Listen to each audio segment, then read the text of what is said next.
A lot has been happening around the region. There have been talks around what's happening diplomatically. There have been talks in the area of foreign policy. And if we have had diplomatic faux pas over the last few months, and to assist us in having that conversation this morning, there's a man who has made his thoughts clear to folks in the recent past about what should actually happen diplomatically, and to ask questions about what are we really doing. We had a conversation with him previously about Kenya's foreign policy and what exactly the position is with that. Joining us in the hot seat this morning, and we see a very good big situation room welcome to Professor Kagwanja. It has been too long since you've been in the hot seat, Prof. The CEO of the Africa Policy Institute is here with us this morning. Prof, good morning. Thank you. I thought it was cool, this seat. I was almost asking for a heater below. Oh, don't worry. Let's just... I get it. I get it? I know what you were doing. So you're warning me.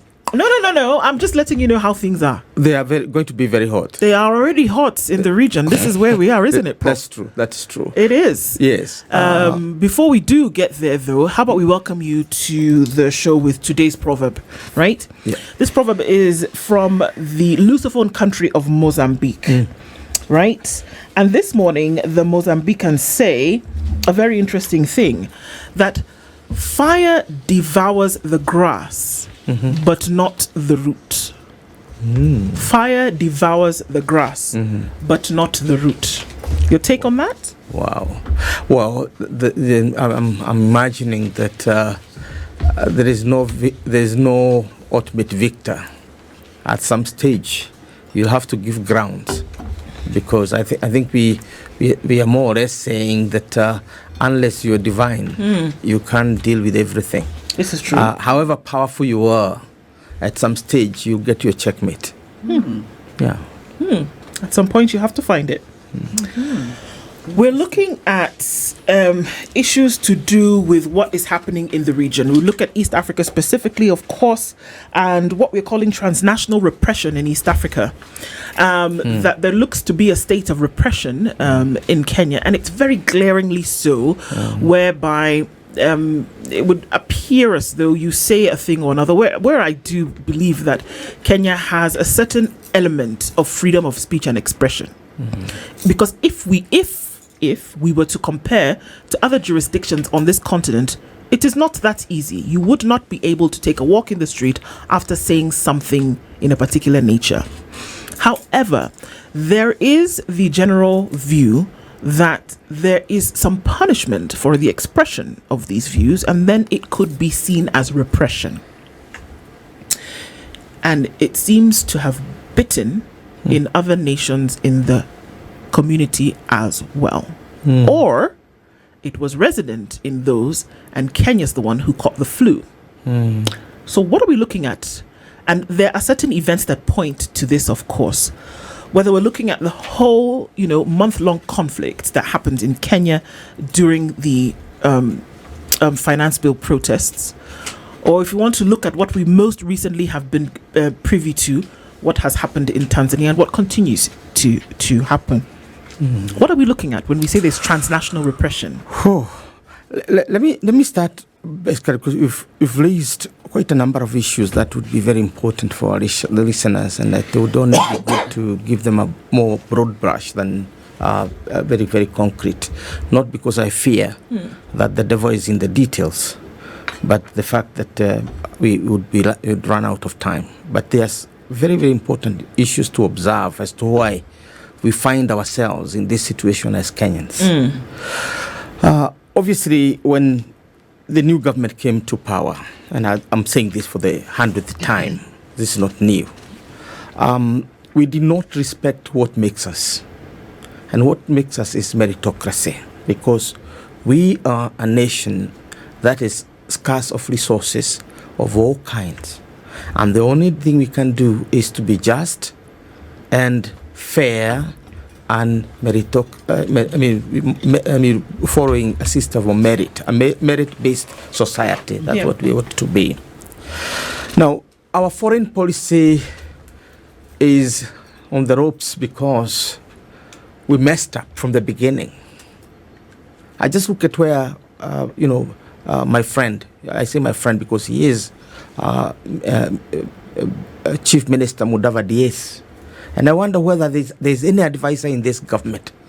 That government, and it is government 101, is that there is home affairs and there is foreign affairs.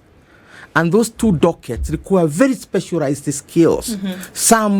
For some lifetime training in order to be, exquisite in terms of your skills. Here we are in a country where we have merged the two.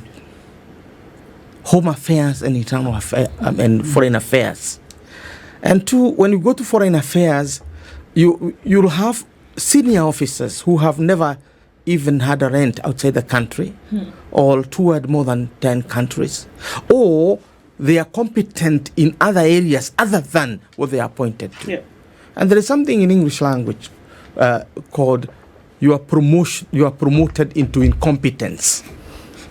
Not because somebody wish you, does not wish you well, but where you have been taken, you can only prove to be incompetent because you have no competence for that area.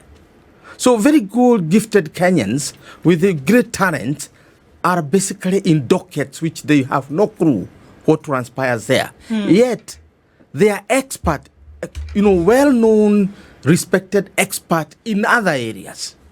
So this is where we find ourselves in Sudan. We're the same country that brokered the worst conflict in the region in Sudan and gave birth to a new nation called South Sudan. What happened to us? That we now find ourselves in the situation we are. Jomo Kenyatta in 1960, an old man got into the plane, and I imagine the kind of planes we had in the 60s, to go and broker the peace between Kasavumbu and Patrice Lumumba.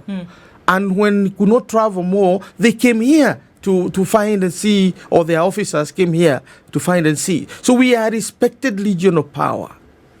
Not because we have the strongest military in Africa, but because we have the strongest force, the moral force, what you can call, soft power.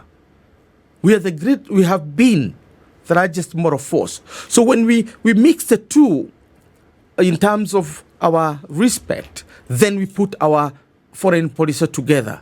We tap into our moral force and we put the best and the abreast of our people to positions of authority. Is that what we're doing? No. That is not a criticism. It's not fair criticism. As a citizen of Kenya, I have the responsibility, who is educated to the level that God has enabled us to be there, I have a moral duty to tell the government, Mudavadi is, to all intents and purposes, our prime minister. He has no business being a minister for foreign affairs.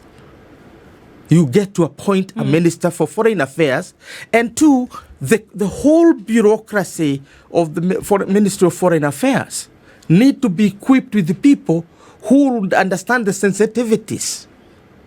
Diplomacy is a game where you tell somebody to go to hell and they look forward to the trip and even remind you, when are we going to hell?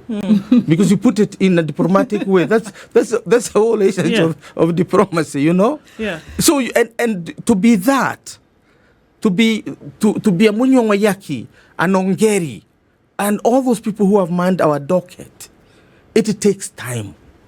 It takes time also to make networks on the continent and internationally, regionally. That's where we find ourselves that our own respected people. Mother Karua is not your ordinary, woman in the street. And I forget my arrogance. She's not. She was a presidential candidate at one point. She was a minister for justice and constitution. She was minister for justice and minister for water. She's an exquisite lawyer, and here we are. She was a deputy, a running mate for a president who almost became president, and she's still strong. How can a country with which we have signed all manner of protocols of cooperation, including no passports? I travel on an Eastern African passport myself, and for the last five or so years, it is written East Africa but issued by Nairobi. That's it. So what does that mean? Somebody in that foreign office docket should have raised a finger and said, or made a call and said, we are talking to Tanzania. Don't tell us what you are doing. It's your business. But we are talking to Tanzania on this particular issue. So is there a faux pas that has occurred here by nature of the expression of what we've seen? And is it that, I mean, obviously, if you sit at the hem of Mofa, the sentiments, the expression that you make, the things that you say, then would seem to carry the day for the country. Can we separate the words from the operation of foreign policy and diplomacy? Can we? Yeah, you know, first and foremost, the good thing with the diplomacy and why it is called diplomacy is that when people are at war, you are still talking like there's no war. Because somebody has to give people hope. Somebody has to open the space for that negotiation or for that goodwill. And that is the role of diplomats. And, that's why elders, Mandelas and others, become, or Jimmy Carter becomes, the quintessential diplomats. Because over and above their moral force, they are also able to be respected by countries, and they can say things that others cannot say in a certain way and be respected. So the whole idea of foreign policy, that bureaucracy or that architecture, is something that is very, very deliberate. And you train your diplomats and even take them to countries that have, qualified or that are reputed to have the best, so that you have your best. Did something wrong happen? I'm sorry.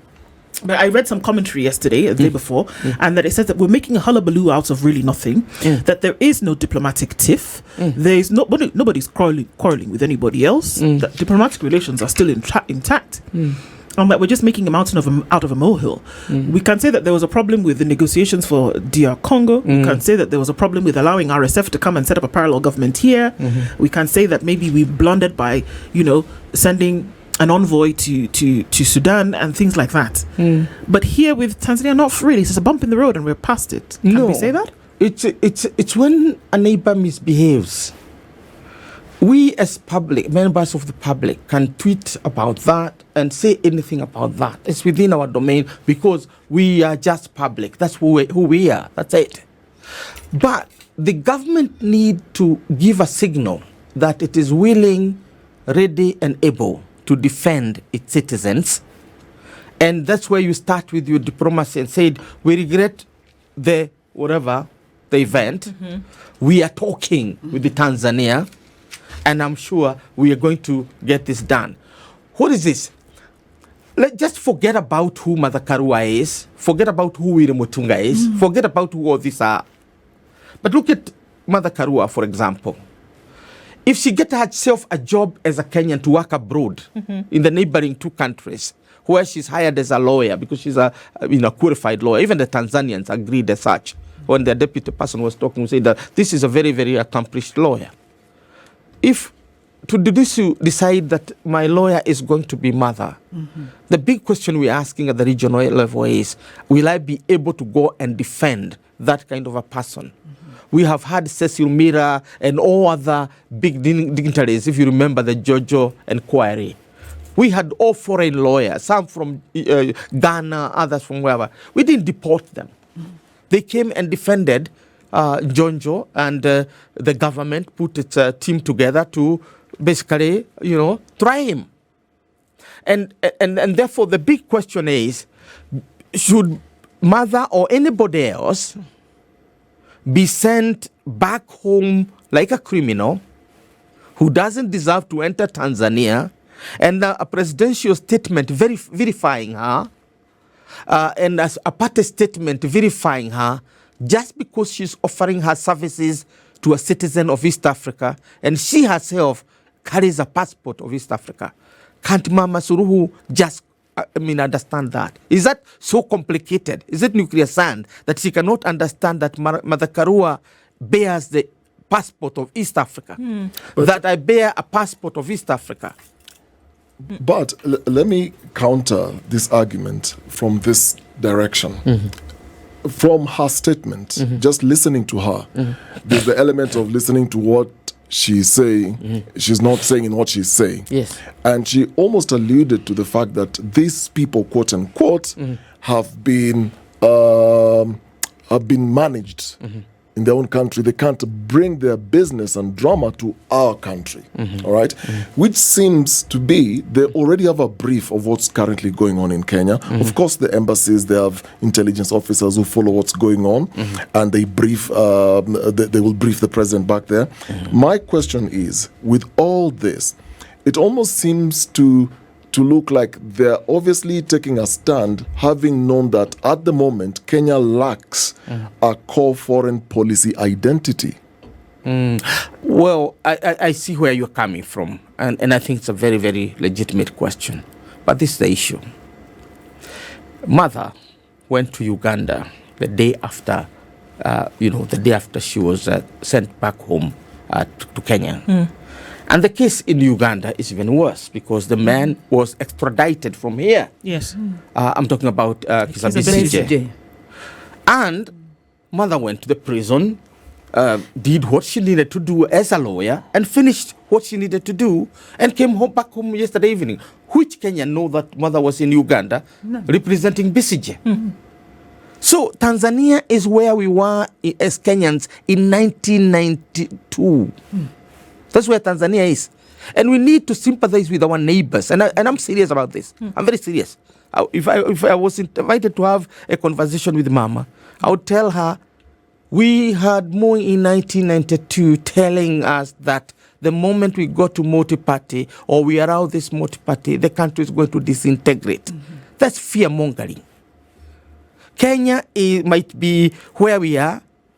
I am now talking about my brother, His Excellency William Ruto, in the open manner that I'm talking, aware that he or his people are listening, and we have mutual respect.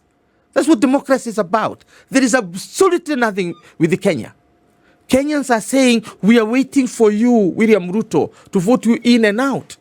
And William Ruto's supporters are saying, I am not that pushover, mtaniona. So we are committed to a democracy. Right? Yes, there are now these things that are beginning to become excess, and I'm sure we are going to talk about them. Right. Why our democracy is now beginning to go amok. And we have to talk about these things. But fundamentally, I am seated here, you are seated here, because we believe that we hold a common value. And that value is democracy. And democracy is about peace. That's it. So the moment you go beyond peace, and look at it, in Kenya, you arrest Natembeya, you put him there, but you give him a bond. That's okay. We agree with that. If the state thinks that he's on the wrong or he uttered statements that are not good, we know even our opposition leaders sometimes are going excess and putting manner in a different way. Again, talking about diplomacy, going to hell and looking forward to the trip. Even our politicians need perhaps on both sides of the aisle need to master the language of, you don't pronounce the ultimate, that I'm going to bring thunder and limestone to upon you. You don't do that. So you keep it calm. We are in a democracy, and Wanjiku will decide at the end of the day. So Kenya and Tanzania are like heaven and earth. Who's heaven? No, I'm telling you, we have come over the 20 years. How many people have died in this country for us to be where we are? That whether you like it or don't like it, when William Ruto and his deputy fell out, Ruto did not do other things. He went to our institutions. Is that not what we're asking? Strengthen our institutions, let them do their job. Now it's upon us, because democracy is always work in progress, to judge the justice, the fairness, and the transparency of our institutions, and possibly where they go wrong. Remember, these were not, AI manipulated, robots. This is real life. This was real life, and these people are in parliament, and they are voting, as you watch, and you know who voted where and where. Prof. So that's what democracy is about. In Tanzania, this is different. Why? We know what is the problem with South Sudan, for example. It is because the Liberation Party did not transform or translate into a governing party. That's a problem. And the problem is that the ruling party in South Sudan is trapped in that particular situation where we have left the trenches of liberation. We are now in the trenches of governance, but you are afraid to enter the trenches of governance. You hang there. What is the problem with Sudan? The problem with Sudan is that there was a dictator, and the military did not agree with him. But the military itself was a creature of that dictator. So we have two forces, the Jeshi la Mzee on the one hand, and the former army, right? The Jeshi la Mzee has been written into the constitution. Now, what is the African position? The African position is we need a civilian government, right? And they bring Abdal Hamdok as a civilian prime minister to head the government. Then the military come and topple him, right?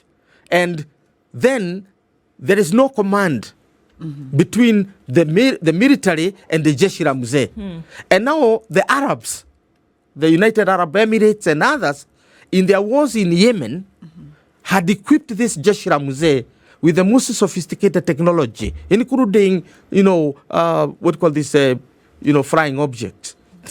It is the most equipped too, because they needed a large army from Africa. They created the largest militia. So RPF emerges as larger than the military, more equipped and more battle hardened. Yet they're not the military. So what happens? We have a crisis there. Can't Kenya's foreign policy advise the government that Sudan is a very complex problem and that you cannot think that you are mediating between the military and the Jeshi la Mzee, because after you finish that, how are you going to bring the civilian? You need a more sophisticated approach, and that approach can only come from a sober Kenya that has the best and the ablest of its men and women in positions of authority. Prof, is it a question of incompetence? Because you've been around these corridors and you've met these individuals, when a government takes over power, yes, the assumption is, because we borrow a lot of our systems from developed countries, the assumption here is, for example, the Foreign Affairs Ministry, the incoming government receives a briefing. These are the foreign policies, and this is how we relate with this country A, country B, country C. So there are certain things you just can't cross because these relations are built over time. Now, is it a question that these things do not happen in the Kenyan context, where an incoming government does not receive any briefing, so everybody vacates, the new government officials come in, the person who's going to be the CS comes in, they do the things the way they want to do? Or is it a question of having incompetent individuals or persons in those positions who don't articulate or don't know how to articulate our foreign policy? What you're asking is true. I've studied the Kenyatta government, Jomo Kenyatta, studied the Moi government, I've studied the Kibaki government and Uhuru government very clearly. And in all these cases, there has been variations, but they follow each other. Okay. Why? Because it's about our national interest. That's our true north. Our national interest. Always. But when you subordinate foreign policy to individual interest, then we have a problem here. If you subordinate the foreign policy to the whims of your party alone, that's why we have a foreign policy bureaucracy. You can put a person on the top. That's what we're talking about, the people on the top, the managers of our foreign policy. But we have all the time being guided by our national interest. That's why Ethiopia to the north of us, it's a very good example of how a country can follow its national interest carefree. Ethiopia to the north, whether they have a monarch, whether they have a communist in power, or they have an insurgent like Meles Zenawi, they are our friends. Right? Because our national interest is that we have stability in the region, and the ally we chose was that. So over the last 60 years, we have transacted with a monarch, we have transacted with a communist, and we are the only known capitalist or market country in this region, and we have transacted with an insurgent. if Meles, because that's It's what to be Meles one, yes. used to be. Or Why? within the country of Ethiopia. Yeah, this is Ethiopia because Of our that's our national interest. Now, we went to Sudan to mediate, and our interests are who we are. And ultimately, together with our neighbors and everybody, we managed to broker that deal the way it ought to have been brokered. We can never find peace with the people who think others are slaves and others are chattel for their own business. You can only separate the two for these to look for their own freedom. And we sought for freedom in South Sudan. We didn't break any bone. Why? Because we had people at the foreign policy bureaucracy, people who were drawn by Mzee Moi and later on, others, Kibaki, and put into this business. They babysitted. That's where Kalonzo Musyoka broke his teeth as an international diplomat. And he did a wonderful job like everybody else. So the point is, and this is what Lee Kuan Yew tells us, why a small island, which would qualify to be a big port, is now one of the most developed, most advanced, and most progressive country. I'm talking about Singapore. Yeah. He said, we are who we are because we put our best and our ablest to positions of authority. There is no alternative to that. You cannot become a superpower when you have crooks, cranks, and charlatans. We're having a conversation this morning easily about East Africa transnational repression is what we're looking at here. And Prof. Kagwanja said, you know what? Mirroring or echoing the words of others, you cannot expect that you will see the best if you don't put the best in. Isn't it? That's what we're looking at. Yeah, I wanted to one acknowledge. Okay. I had asked Prof a question, but I feel he's scattered around the issue. My question was, and maybe let me be direct: is Mudavadi incompetent, as in the position he's holding, or is he acting on orders from above? Well, in professional matters, you don't work from order. It's like a surgeon. Nobody will tell you where to cut. You are the one who is trained to know where to cut and where not to. So, my understanding of the art of professionalism is that you are the one who knows. When I go to class to teach at the university or wherever else I go, I prepare my notes and I'm looking at the minds that I'm going to talk to. If I'm going to teach a Standard 1 class, about critical thinking, I'm not going to come with those heavy things that come from there because I know which tools to choose. You know who your audience is. Yeah, because I am the professional. So the question would be, am I a professional? And is Mudavadi a professional foreign minister or somebody who has been to that docket? No. Can he run the foreign ministry? Yes, he can, but not himself. Because to my understanding of this constitution and the maneuvering by our politicians in order to have their interests and our loyalties taken care of, we have maneuvered to have a chief cabinet secretary, which in simple language is a prime minister. Yeah, the minister on top of other ministers, the minister who look into the affair of government to help President William Ruto function at the head of state, because the day-to-day nitty-gritties of cabinet are looked into. How can you be foreign minister and you are also the cabinet minister in a country of 50 million people and with 3,500 people in Muranga with degrees and no jobs, languishing in villages? Are we building the nation or we are dismantling the nation? What are we doing? So you are occupying two jobs. And the principle of the new constitution, Wanjiro, you know this, when we were doing it, the principle of this constitution is that no Kenyan hold two paying jobs because we don't have job for others. That's why the ministers stand alone and the parliamentarians stand alone. I grew knowing Michuki as a minister for interior those days with internal security, and knowing him as my MP in Kangema. We grew knowing Mzee Kenyatta as MP for Gatundu and the President of the Republic of Kenya. We dismantled that. William Ruto is not the MP for Eldoret North. He's not. Or he's not an MP in Uasin Gishu. Why? It was by design. why is Mudavadi holding two positions? That of foreign minister and that of prime minister. Why? Prof, Prime can Cabinet I, Secretary, you mean? Prof, Yeah. Prof, Yeah. If I can answer that and then I'll ask my question, and I'll quote you because you, in your article on Sunday, you talked about a mongrel government Yes. that is going towards authoritarian and extortion, that is advancing an authoritarian and extortionist political party system. Yeah. That is exercising a subtle form of authoritarianism in the country. And you said many other things. Yep. And of course, I think you're speaking in very diplomatic language. This is a master class. I hope they're listening. They actually should be sending something to your pay bill. Maybe I'll get something in my account. Maybe. But I think when you're talking about national interest, and you've said it very clearly, that our foreign policy is being driven by something other than national interest, some selfish personal interest, and it's not making sense.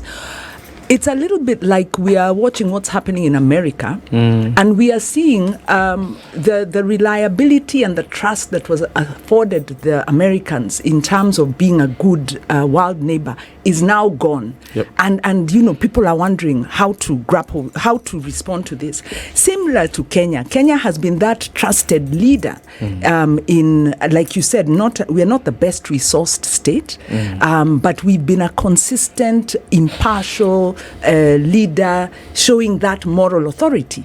Now that we are playing in, sometimes it seems mercenary, other times, like you said, it seems incompetent.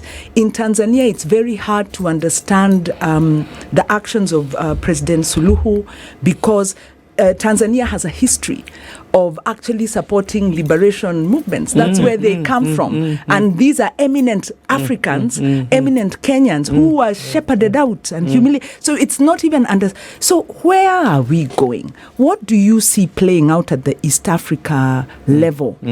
Are we seeing a kind of collusion to subvert the principles of the East African community? Is this... are you seeing that the current leadership is so afraid of the ground that they would rather bring down the charter and undermine it for the preservation of their interests at the country level? Yeah. Interesting question, because we have two issues here. We have Kenya and where we are going. And I think I wrote that on Sunday and said our problem in Kenya is the party system, because it's the party system that's bringing back authoritarianism. Our constitution is intact, but we are spending too much time in court defending things we don't have to be defending, because they're supposed to be automatic, just like the sunshine will come tomorrow and so on. So there are too many crowds preventing us from enjoying the sun, and that's a problem with Kenya. And I fingered out one, the party system. And this is not about President William Ruto's UDA or Kenya Kwanza. It is even worse in the opposition. Because if you are not towing the line in Nyanza, the consequences will be more dire than those of the state. At least President William Ruto and his men will arrest you. But in the village, they send goons or gunmen. So this is essentially what we're talking about. And I think it's a place we need to look into as experts, as advocates. We really need to look at the future of our party system, because it's the party that's the custodian of our interests. Right. It is the school where we teach patriotism to our kids, and it is the place where the Gen Zs will go to be tooled into leaders of tomorrow. Indeed. That's the nature of the party system. So the problem with Kenya's totalitarianism via the party. And two, the imagination of our communities, ethnic communities, as chattels of commodities of trade, where you put them in one basket called the party and hawk them. And therefore, here in Kenya, we have an imagination of the, what do you call that, Friday, where we would sell slaves in America. Black Friday, where we used to sell our slaves in the United States. So then somebody comes and asks Kalonzo Musyoka, I will never forget this. Kalonzo, you're asking to be deputy president. What are you bringing onto the table? And what is he asking Kalonzo? should Kalonzo multiply the Kambas so that there are as many as the Kikuyus overnight, so that he can deserve to be the deputy president or vice president of the land? That was the most obnoxious question that ever came to my mind. And it's the one that gave birth to that article, that don't treat us like we are on that Black Friday, where you are marketing us like horses and looking at our teeth, whether they are straight, sharp, or they are not silvery, or they have gap or whatever. Treat us as citizens of the Republic of Kenya, and people who have voting cards and the right by constitution to vote, irrespective of which community we come from.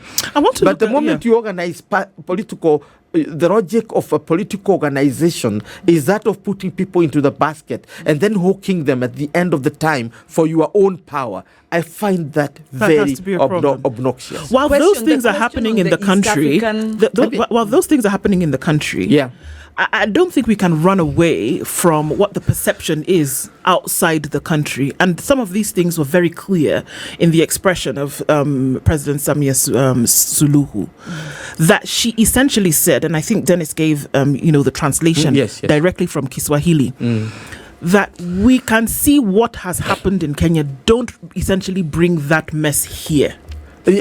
I understand. That's where I was coming now, after dealing with the Kenyan problem. And I say what the Kenyan problem is. It's very unique. But that does not mean we are not a democrat. We are democracy. Because we are here this morning defending our democracy. That's why I woke up in the morning to work for Kenya and defend our democracy. You can do whatever you want to do with us, but we'll speak because we bought the right to speak. That's it. Now, in Tanzania, let me go back. I said Tanzania is in 1991-1993 period in our government, where you think that you are the island of peace, in a sea of turbulence. That's Mzee, and that you think you are the prince or the princess of peace, and therefore you can talk others down. Kenya is not in the same league with the Tanzania. Tanzania is stuck in the politics of the 60s. With one party that tell people when to jump and when to squat. And what we have a problem. We have a problem. Namibia has a liberation party, but it's not behaving like that. I need to be very clear. What was the zeitgeist in that time when we were saying we're stuck in the 60s? What was happening at that time that would say that's why Tanzania is still in the 1990s? In the 60s, and I tried to explain it on Sunday, we had this concept called the mass party. And the concept of mass party, Jomo Kenyatta would explain it as, I remember his statement was so eloquent and so well articulated. He said, "My people, I have been to the east and have been to the west. Democracies are as old as the hills. The newest thing in our lives is the mass party, where opposition and government sit in the government. Everybody, in other words, we oppose." Well, I can understand philosophically as an anthropologist. Jomo Kenyatta was speaking to our own culture, our philosophical foundations, the Ubuntu, as we talk about it. That we sit under a tree, talk until we agree. The Greek kind of democracy. That's what Kenyatta was speaking to. And he was right, because that's who we are. However we want to look at ourselves, opposition is always not sitting in very well, because we would like to talk the opposition into agreeing, and therefore we move together. But if we don't agree, then there must be the opposition. That's the logic. In Tanzania, they are stuck in that model. But there was a difference here. The person of Nyerere was very pragmatic, very flexible. And he understood that the ultimate thing for the African people is freedom. It is not the party structures. And it's freedom from political oppression and so on. And therefore, he welcomed the Black Panther when they were oppressed in the United States. And the leadership of Black Panther lived in South Africa, in Tanzania for the years. He welcomed all the big minds that could not fit into the islands of East Indies. Walter Rodney and others. They came and lived in Tanzania and actually taught there. He welcomed Kenyan labors. I know if you ask Makamu Tua, where he passed from, he passed through Tanzania to go to exile. Whenever we had our mess here and want to seek a country of refuge, We all went to Tanzania, including the coup makers of 1982. They went there. The students who were accused by government of supporting the military actually went through Tanzania and so on. So Tanzania has been the haven under Nyerere. It became a haven after Mwinyi and Mkapa because they kept that tradition. And within Tanzania, they also allowed space for people to expand. And we ourselves admired them because they had mobilized their ethnicity. I mean, you know, if you ask me what Magufuli tribe was, I'll tell you he was. It was, you know, if you ask Mama Suluhu who tried to see this. But in Tanzania, the tribe is not as important because it has not been brought into the political equation. What they have brought into the political equation is the party. Now, the successors of Mkapa, Mwinyi, and Jakaya Kikwete, authoritarianism started with the Jakaya Thrity, but Jakaya was still in that old Nyererian tradition. Of socialism. Nyererian tradition of tolerance. Tolerance. So the opposition thrived under Mkapa, the opposition in Tanzania thrived under Mwinyi, and Jakaya Kikwete started now cramming on it. The person who came hard on is Magufuli, the late. And now Mama Suluhu is seeking re-election and therefore does not want to see any opposition anywhere. This is the problem. And the best heir to Nyerere in East Africa is Yoweri Museveni. He has also taken to the Magufuli culture of you will be elected in a democracy, but you want to break the limbs of your opponent. So that by the time he's coming to the ring, he's limping his way through and you are sprinting your way through. This is the logic of Suluhu. So when she says that Kenya tumepoteza, we are whatever, she's simply arrogant. Kenya is 20 years older than Tanzania in politics. Because I can tell President Ruto something and he'll take his cup of tea and go on. Now, this is not Suluhu. You say that and all the party goons and everybody are on you. Now, imagine this is a government that want to assassinate the leader of opposition. So at least we can tell her if she's harmed in Tanzania, she can come to Kenya for treatment.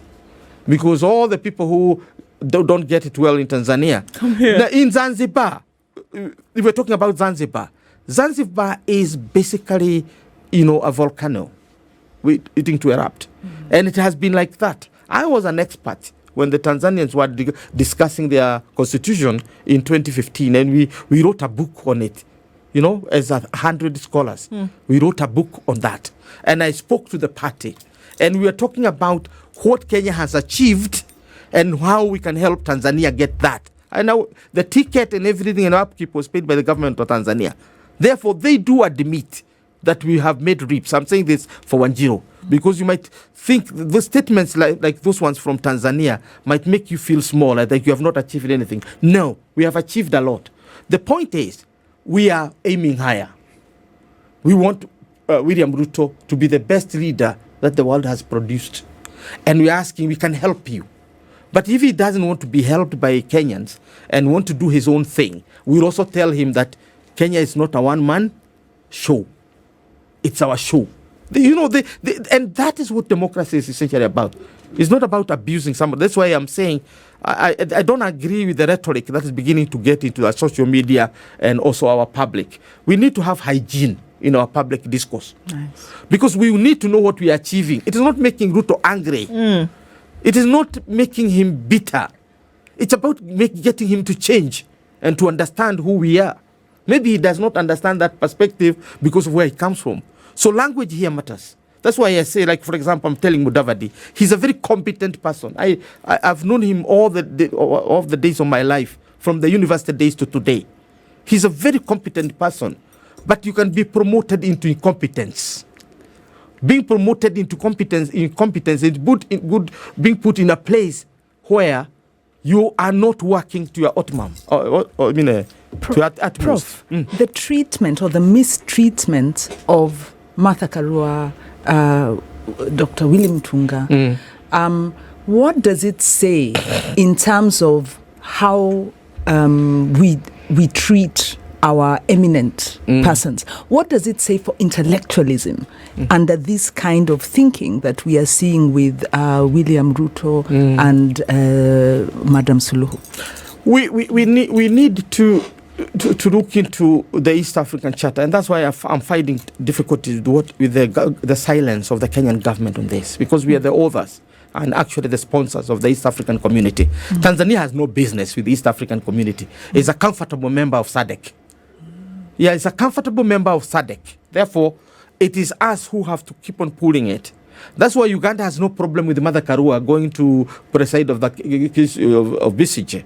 But these others think differently. And that attitude you see in Tanzania is the same attitude you are seeing in South Africa, where you will do with Julius Marema, you'll do away with Jacob Zuma, and then you dismantle the founding party of the country and go to bed with the apartheid, the architects of apartheid, thinking that you are making a country. No, so that is the kind of thing you're seeing projected here. It is the same attitude you found in Botswana with the former leaders, that you can push the leader of opposition to exile in South Africa. Now the Botswana people have made their choices. Now they have a leader they are happy with. But they have gone through a very difficult time. It's the same situation you find in Zimbabwe. You want to constrain the opposition, the leadership, rather than talk to them and defeat them at the battle of politics. You want to beat them at the battle of violence. Now that can't win. And that's why I'm saying Namibia is a model country. Because whatever you are doing, they talk.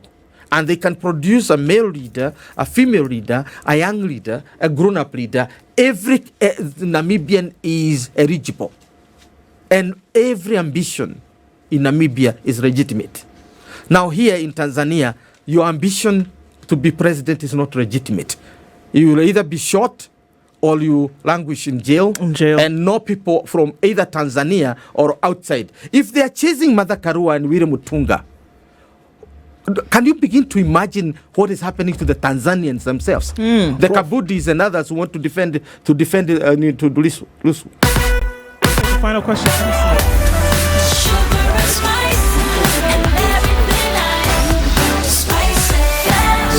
You're going to that country and what your business is there, but the government, and in this case I'm referring to the Kenyan government, informs the Tanzanian government, you have these fellows coming into your country, stop them.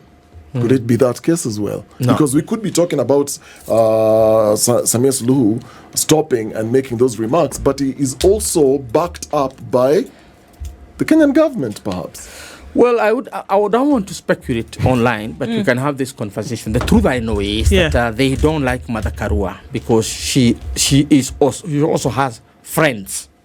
Her People's Liberation Party, to which I belong, by the way. Yeah. Her People's Liberation Party has partnerships with civil society organizations and with political parties in Tanzania. The same with Uganda. And there's no problem with the parties aligning. That's actually what is required. But either way, I think the idea that Suluhu is trying to save Tanzania from a Kenya that is collapsing, I think that's very condescending. Of course, it is also very arrogant. And I thought that at that point, Mudavadi should have talked. I thought at that point, Ruto would have talked and said, my country is okay. Indeed. Because in all the cases we are seeing, when the Gen Zs are abducted, we speak in public and Ruto says, no, we will not see this happening again. So we have a conversation here. Indeed. Look, these are conversations, and I think I do agree, masterclass, front and center of some of the things that we should learn, and that there is a model that can be followed. That's what models do. And it'll be interesting to see how things unfold, because they will unfold, whether we like it or not. Professor Peter Kagwanja, thank you so much for being here this morning. Always a pleasure. And thanks for keeping these conversations front and center as we must. 1-0, you've been a sport as always. Dennis, well done. Thank you very much for being here this morning. This is the Situation Room. This is the Situation Room, the only way to start your day.